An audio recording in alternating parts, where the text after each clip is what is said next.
एक गुण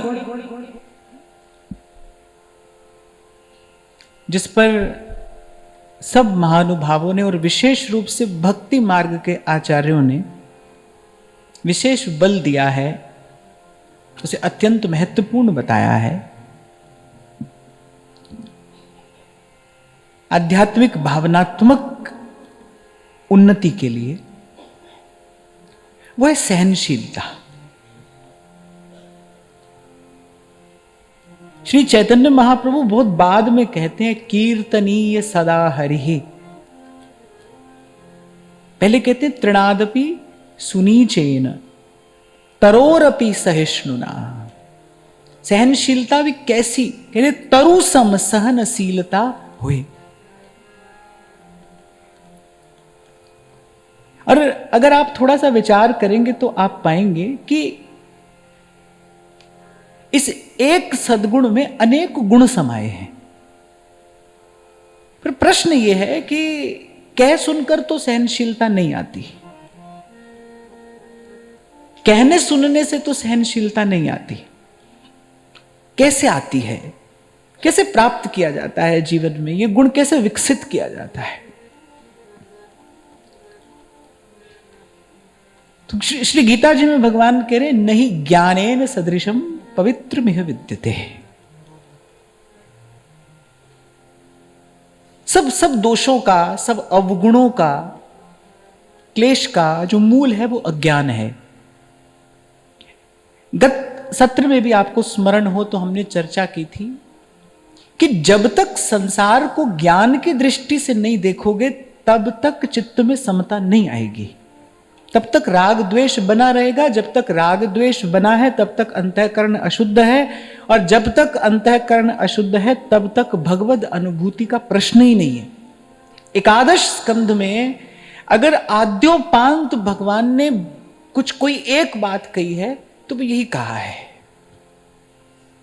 कि जब तक गुण दोष दृष्टि है तब तक राग द्वेष है, जब तक राग द्वेष है तब तक अंतःकरण की शुद्धि नहीं है, और जब तक अंतःकरण अशुद्ध है तब तक अनुभूति का प्रश्न ही नहीं है, तब तक अनुभूति संभव नहीं है। इसलिए निवेदन किया था मैंने आपसे कि ज्ञान की दृष्टि से संसार को देखिए, भाव की दृष्टि से प्रभु को देखिए, दोनों की ही आवश्यकता है। जब हमने श्रीमद् भागवत के महात्म्य का चिंतन किया था ना, तो मैंने कहा था कोई भी माता ऐसी नहीं है जो बिना पुत्र के प्रसन्न रह सके।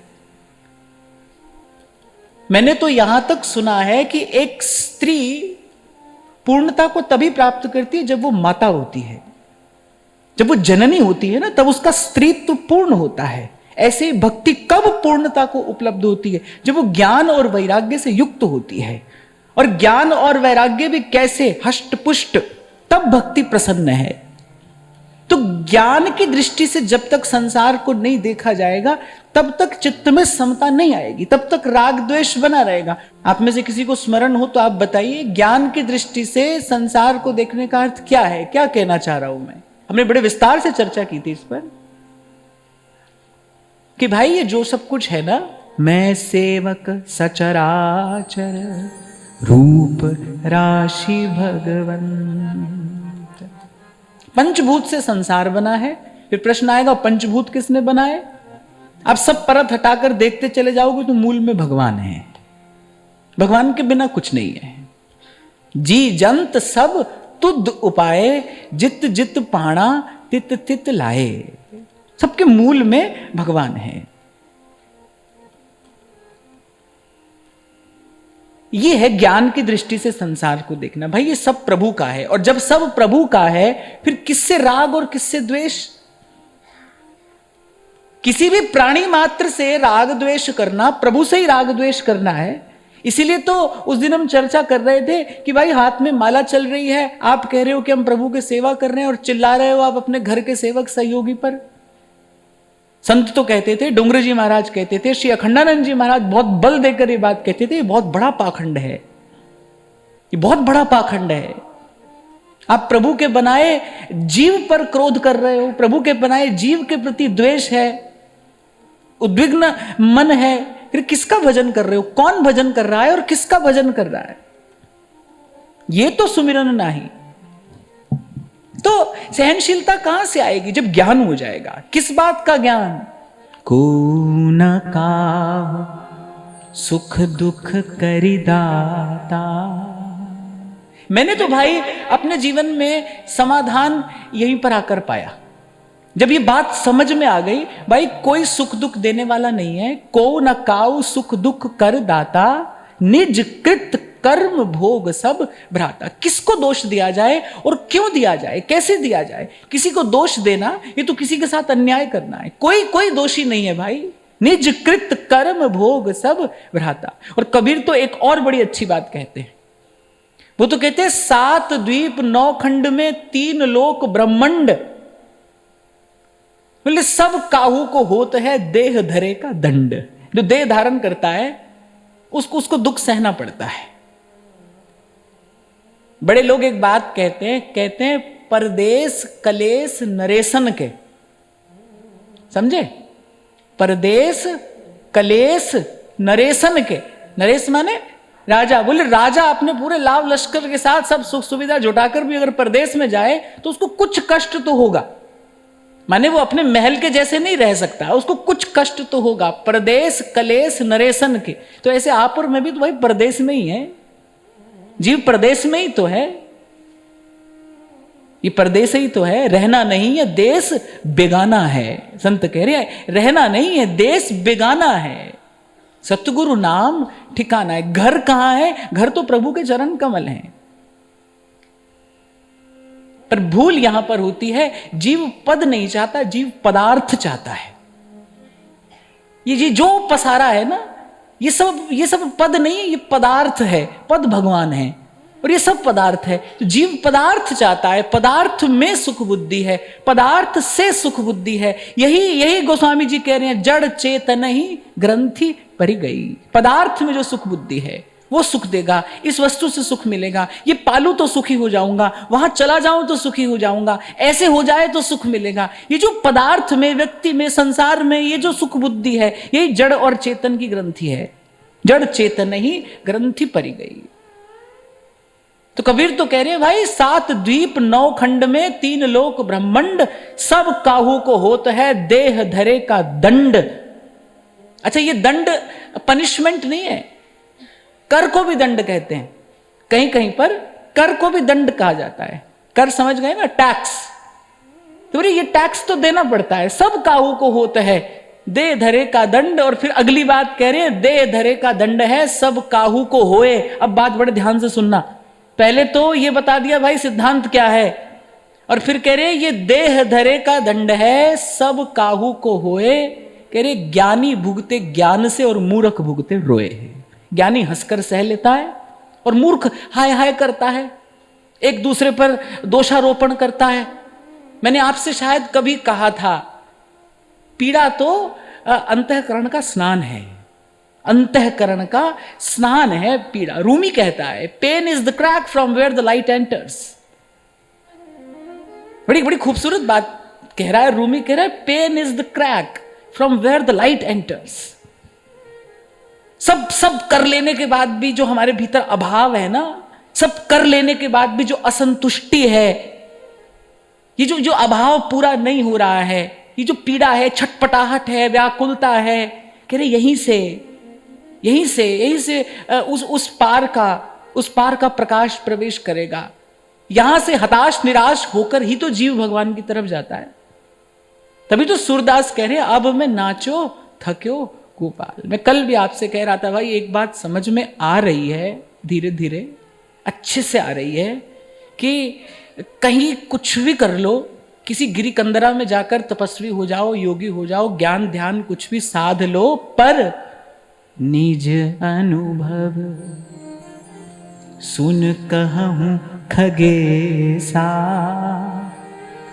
बिन हरि भजन न जाहि कलेसा,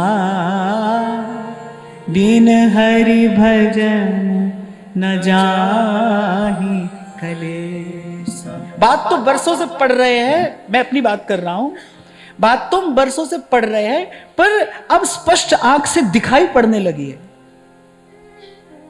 पहले पढ़कर माना, पर अब उस मानने की कृपा से जानने में आ रहा है कि भाई मामेव ये प्रपद्यन्ते, भगवान कह रहे हैं ना, मामेव मेरी ही, मामेव ये प्रपद्यन्ते माया मेताम तरन्ति ते। कोई नहीं है भाई उसके अतिरिक्त, और कोई समर्थ नहीं है जो जीव का दुख दूर कर सके। तभी मेरे महाप्रभु कहते हैं, सुख चाहत हरिवंश हित। संत की वाणी को जपा जाता है, जपत हरिवंश हरिवंश वाणी। सेवक जी कह रहे हैं ना, जपत हरिवंश हरिवंश वाणी। अरे सुखी तो चाहता है ना, अरे मन क्या चाहता है, सुख चाहता है ना। सुख चाहत हरिवंश हित, ये जो कर रहा है, भर रहा है, मर रहा है, किसके लिए कर रहा है? सुख पाने के लिए ना। सुख चाहता है, सुख चाहत हरिवंश हित। तो कह रहे भाई फिर बहुत बहुत बात का विचार क्यों करता है? अरे कृष्ण कल्पतरु से देव ऋषि व्यास शुकदास निज कहत सब, क्यों ना बिन कष्ट रस सिंधु को पीजिए। तो यहां बात ही हो रही है भाई कि सहनशीलता कहां से आ जाएगी? कहने सुनने से नहीं आएगी। सुनने से क्या, कहने वाले में भी नहीं होती। अपनी बात अगर करूं, कहने वाले में भी नहीं आती। केवल कहने से नहीं आती, जब तक सत्य का बोध न हो जाए, जब तक ज्ञान न हो जाए ना, जब तक अनुभव न हो जाए, तब तक ये सद्गुण जीवन में उतरते नहीं। तभी दादू कहते हैं, दादू बकता बहुत हैं, बकने वाले तो बहुत हैं। मैं तो उस दिन आपसे कह ही तो रहा था, सब अच्छी बात ही तो कर रहे हैं, यहां से खराब बात कौन कर रहा है? सभी तो अच्छी बात बोल रहे। दादू बकता बहुत हैं, तो मत काढ़े ते। और इसीलिए मैंने कहा भाई बरसों से ये सब पढ़ रहे हैं, पर अब समझ में आ रहा है। कोई भी युग हो, कोई भी काल हो, जही राखे रघुवीर ते उबरे तिही काल महा। न जीव का साधन कुछ है, न जीव की सामर्थ्य कुछ है। इसीलिए भक्ति मार्ग के आचार्यों ने, श्री रामानुजाचार्य भगवान हो, वो वल्लभाचार्य हो, कली पावनावतार चैतन्य देव हो, सबने एक स्वर से कहा है भाई जीव के दुख से मुक्त होने का केवल एक उपाय है, भगवत चरणारविंद में शरणागति, प्रपत्ति। दोनों हाथ उठाकर, जो हम भले बुरे सोते। और बड़ी सुंदर सुविधा उपलब्ध है भाई, भगवान कह नहीं रहे कोई तैयारी करके आओ। आप योग करने जाओ तो वो कहेगा भाई तैयारी के साथ आना पड़ेगा। आप समाधि लगाने निकलो तो तैयारी चाहिए। पर भगवान ये नहीं कह रहे भाई तैयारी करके आओ, वो कह रहे जहां हो बस आ जाओ, जैसे हो वैसे आ जाओ, जहां से आ जाइए, जैसे भी आ जाइए, जब भी आ जाइए। देखो ये सब सुविधा यहां पर उपलब्ध है। पहली, जैसे हो वैसे ही आ जाओ, जहां हो, घर में हो, वन में हो, मकान में हो, दुकान में हो, तीर्थ में हो, गांव में हो, कहीं पर भी हो, फिर जहां हो वहीं से आ जाओ, जैसे हो वैसे आ जाओ। और एकादशी पूर्णिमा का विचार नहीं है, आज कल की बात नहीं, बोले जब चाहे तब आ जाओ। ये जो द्वार है, दरबार है, ये सबके लिए सर्वकाल खुला है। बस शर्त एक है, एक सन्मुख हो जीव मोहि जब। मैंने आपसे कहा था ना, ये सन्मुख शब्द जो है ना, वो वस्तु सतमुख है। सतमुख से सन्मुख बना है। सतमुख माने सत्य की ओर मुख करके, माने ईमानदारी से, ईमानदारी से। और एक बड़ी पते की बात है यहां पर, एक शब्द में एक बड़ा गहन गंभीर अर्थ निहित है। भगवान ने किसको बुलाया है? सन्मुख होई जीव मोहि जबहि। माने देहा से मुक्त होकर, देहाध्यास से मुक्त माने ना मैं स्त्री हूं, ना पुरुष हूं, ना सेठ साहूकार हूं, ना नेता अभिनेता हूं, ना कुछ नहीं। मैं प्रभु आपका हूं, आपका हूं। बस प्रभु के होकर प्रभु के सन्मुख हो जाओ। देखो भाई, बिल्ली जिस दांत से चूहे को मारती है, उसी दांत में दबाकर वो अपने बच्चे को सुरक्षित स्थान पर भी पहुंचाती है। हमको तो यही छोटी सी बात देखने को मिली। आप कहते रहो माया माया, कोसते रहो माया माया, पर ऐसे तो माया छूटती नहीं। प्रभु की है वो जो भी है ना। अब भगवान जाने क्या है, भगवान ही जाने, है ना, हम क्या जाने। तो भगवान ही जाने वो जो भी है, पर भगवान ने ये कह दिया भाई मम माया मेरी है, प्रभु की है। और मैंने तो ये देखा भाई, अगर लक्ष्य पवित्र हो, आप वस्तुतः प्रभु को ही चाहते हो, तो यही आपका मार्ग भी बना देती है। जो कदापि माधो भजे माया चेरी होए, माया चेरी होए रहे पग सो लपटानी, नतमुख होकर रहती है माया, अगर किसी का लक्ष्य भगवान है तो। हमको तो यही थोड़ी सी बात समझ में आई, अगर आप प्रभु को चाहते हो, प्रभु को चाहते हो, तो फिर कबीर कह रहे कबहू मंदिर माड़ियां कबहू जंगल वास, सब ही ठौर सुहावनी जो हरि हो में पास। तो भगवान कह रहे कौन आए मेरे सन्मुख, सन्मुख होई जीव मोहि जबहि। पर हम जाते हैं प्रभु के सामने माता बनकर, पिता बनकर, पति पत्नी बनकर, भाई बंधु बनकर, ये सब ओढ़कर जाते हैं ना प्रभु के सन्मुख। इसीलिए सन्मुख होते हुए भी सन्मुख हो नहीं पाते। एक शब्द कहीं और ले जाता है। भगवान ने तो सीधी सच्ची बात कही है कि जीव जब मेरे सन्मुख आता है कि प्रभु मैं आपका हूं। अभी कल परसों की बात है, किसी ने यहां लिख कर दिया कि आप बार बार कहते हैं कि मैं तो कोई साधु नहीं, कोई संत नहीं, फिर आप क्या हैं? परसों की बात है, किसी ने पूछा था। मैं केवल कहता नहीं भाई यही सत्य है, और अपने जीवन के अंतिम काल तक बस मैं यही चाहता हूं हमारा एक परिचय रहे कि मैं प्रभु का हूं। बस मुझे और कोई परिचय चाहिए ही नहीं, मुझे और कोई उपाधि अपने माथे लेनी नहीं। एक ही परिचय है मेरा, और सच्चा परिचय यही है। जीव किसका है? जीव प्रभु का है।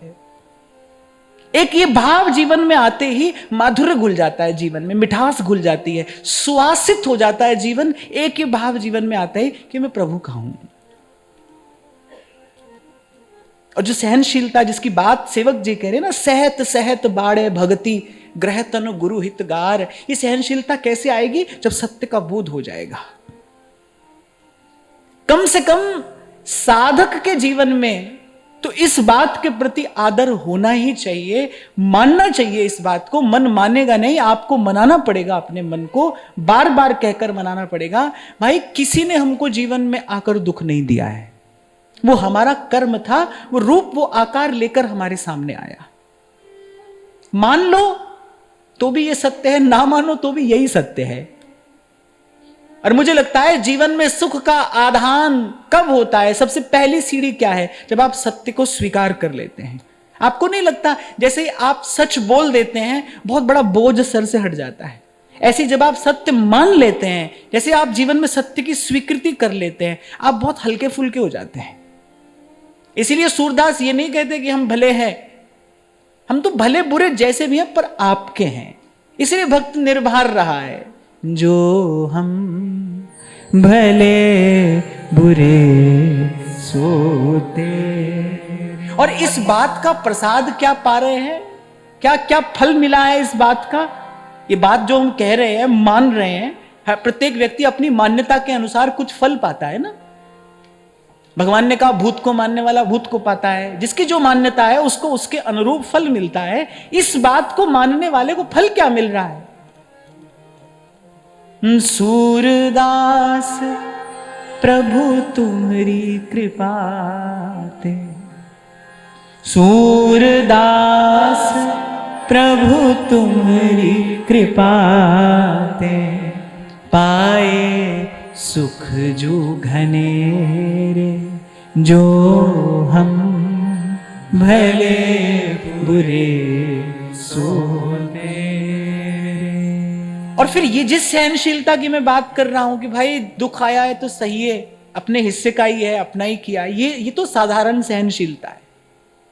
जो महात्मा के जीवन में सहनशीलता होती है, जो भक्त के जीवन में सहनशीलता होती है, वो तो बड़ी दिव्य है। श्रीमद् भागवत कहती हैं तप्यन्ते लोकतापेन साधवः प्रायशो जनाः, परमाराधनं तद्धि पुरुषस्याखिलात्मनः।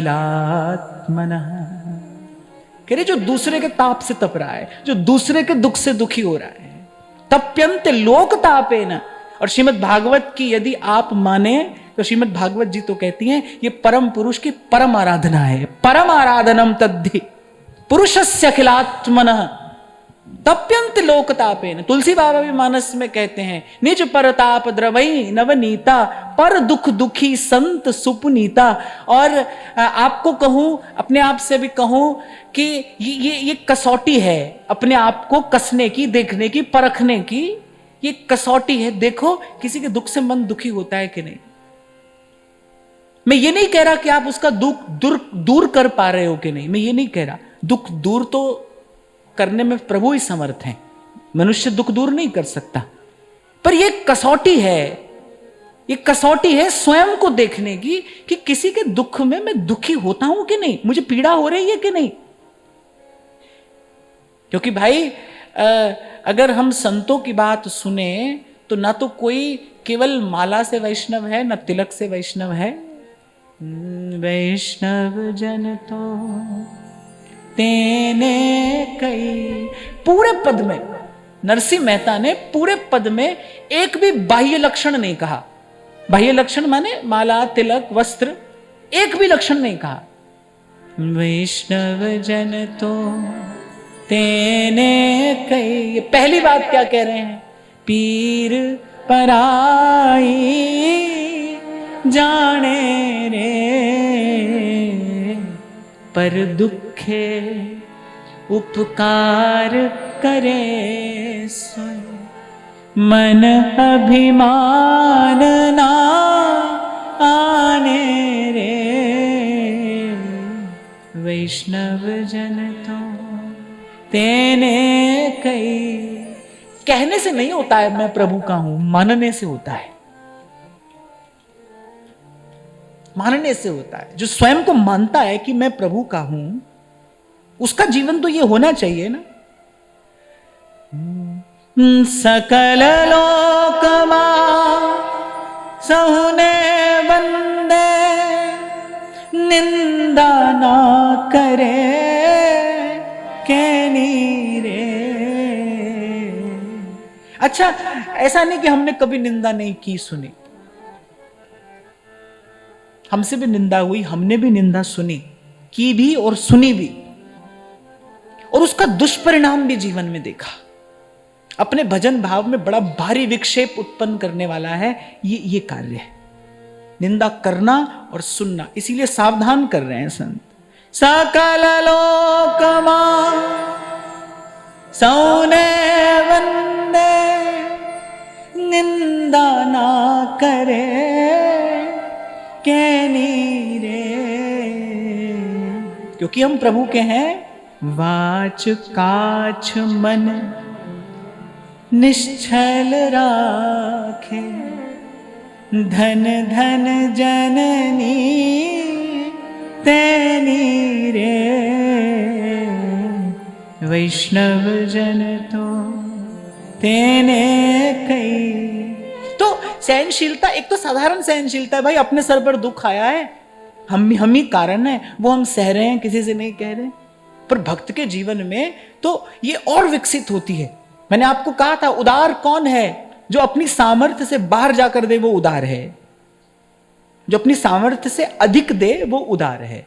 जो अपनी सामर्थ्य में रहकर दे रहा है ना, वो देने वाला नहीं है, वो तो कर्तव्य पालन कर रहा है। देना ही चाहिए भाई, मनुष्य हो तो देना ही चाहिए। संत कह रहे हैं देह धरे का फल यह है, देह देह कछु दे।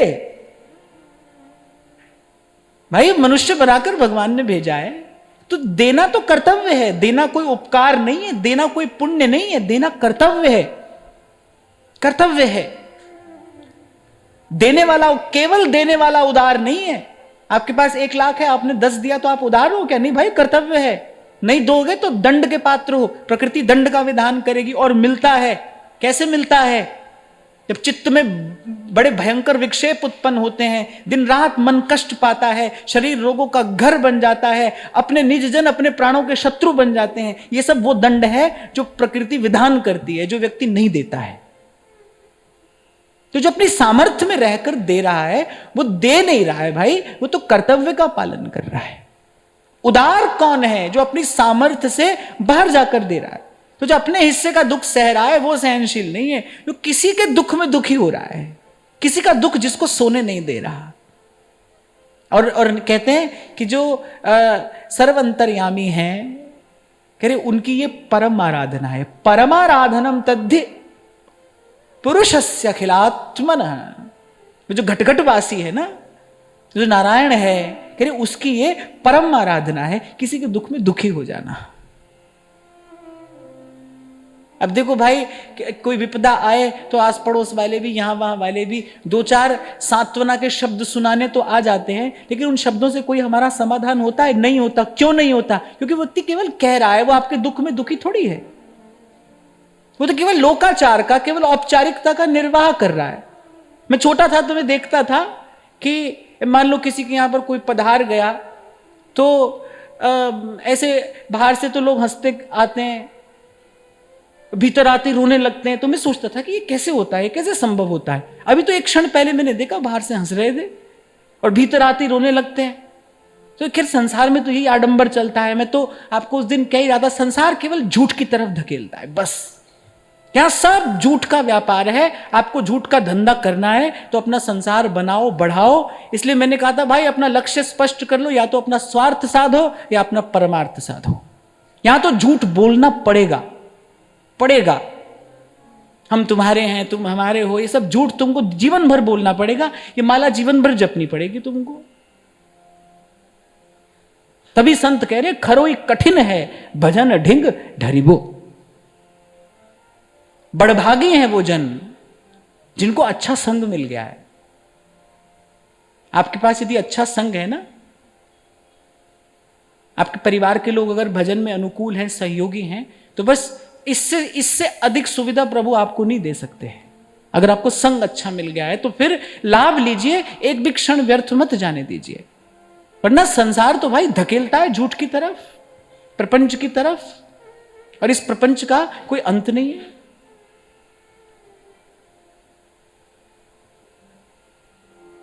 तो पर दुख दुखी संत सुपनीता, इस आराधना से भगवान प्रसन्न होते हैं। कितनी पीड़ा है द्रौपदी के मन में, कोई कल्पना नहीं कर सकता, उसका अनुमान नहीं लगाया जा सकता। जिस तन लागे सो तन जाने। अपनी पीड़ा कितनी है। युद्ध जीता, क्या क्या नहीं खोया युद्ध में। पीछे मुड़कर देखो, जीवन कितने कष्टों से भरा रहा, क्या क्या नहीं सहा जीवन में, क्या क्या नहीं सहा। सब सहने के बाद युद्ध में जो विजय हुई, अरे अभी तो उस विजय श्री का डंका बजा भी नहीं था, और उससे पहले अश्वत्थामा ने सोए 5 बालक मार दिए। कितना आतताई, ना करने योग्य कुकृत्य उसने किया कि सर्वदा शांत प्रसन्न रहने वाले वासुदेव भी क्रोधित हो गए। बोले ये आतताई है, इसको मार देना चाहिए, धरती पर बोझ है ये।